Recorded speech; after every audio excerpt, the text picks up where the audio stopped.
शुरू अल्लाह का नाम लेकर जो बड़ा मेहरबान निहायत रहम वाला है। इस किताब का उतारा जाना अल्लाह की तरफ से है जो गालिब है, हिकमत वाला है।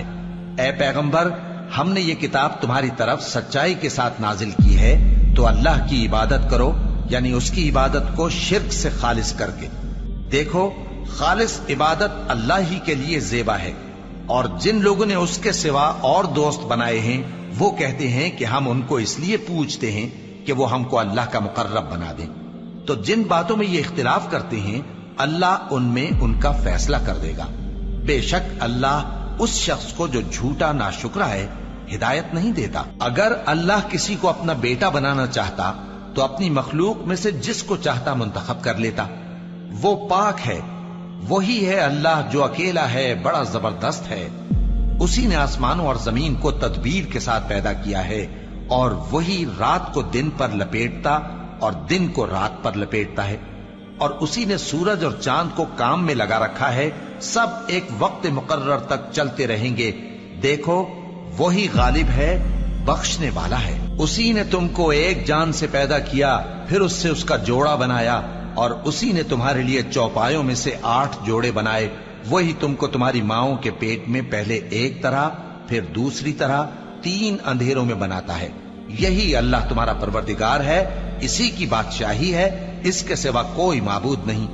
फिर तुम कहां बह के जाते हो? अगर नाशुक्री करोगे तो अल्लाह तुमसे बेनियाज है, और वो अपने बंदों से नाशुक्री पसंद नहीं करता। और अगर शुक्र करोगे तो वो उसको तुम्हारे लिए पसंद करता है, और कोई बोझ उठाने वाला दूसरे का बोझ नहीं उठाएगा। फिर तुमको अपने परवरदिगार की तरफ लौटना है, फिर जो कुछ तुम करते रहे वो तुमको बता देगा। वो तो दिलों की पोशीदा बातों तक से आगाह है।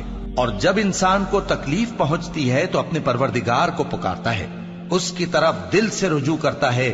फिर जब वो उसको अपनी तरफ से कोई नेमत दे देता है तो जिस काम के लिए पहले उसको पुकारता था उसे भूल जाता है, और अल्लाह का शरीक बनाने लगता है ताकि लोगों को उसके रास्ते से गुमराह करे। कह दो कि ऐ काफिर नेमत, अपनी नाशुक्री के बावजूद थोड़ा सा फायदा उठा ले, फिर तो तू दोज़खियों में होगा। भला मुशरिक अच्छा है या वो जो रात के मुख्तलिफ औकात में जमीन पर पेशानी रखकर और खड़े होकर इबादत करता और आखिरत से डरता और अपने परवरदिगार की रहमत की उम्मीद रखता है। कहो, भला जो लोग इल्म रखते हैं और जो इल्म नहीं रखते, क्या दोनों बराबर हो सकते हैं? बस नसीहत तो वही हासिल करते हैं जो अक्लमंद हैं। ए नबी, मेरा पैगाम सुना दो। ए मेरे बंदो जो ईमान लाए हो, अपने परवरदिगार से डरो। जिन लोगों ने इस दुनिया में नेकी की उनके लिए भलाई है, और अल्लाह की जमीन कुशादा है। जो सब्र करने वाले हैं उनको बेहिसाब सवाब मिलेगा। कह दो कि मुझसे इरशाद हुआ है कि अल्लाह की इबादत को खालिस करके उसकी बंदगी करूं, और यह भी इरशाद हुआ है कि सबसे पहले मैं फर्माबरदार बन जाऊं। कह दो कि अगर मैं अपने परवरदिगार का हुक्म न मानूं तो मुझे बड़े दिन के अजाब से डर लगता है। कह दो कि मैं अपने दीन को शिर्क से खालिस करके अल्लाह ही की इबादत करता हूं। अल्लाहु अकबर, अल्लाह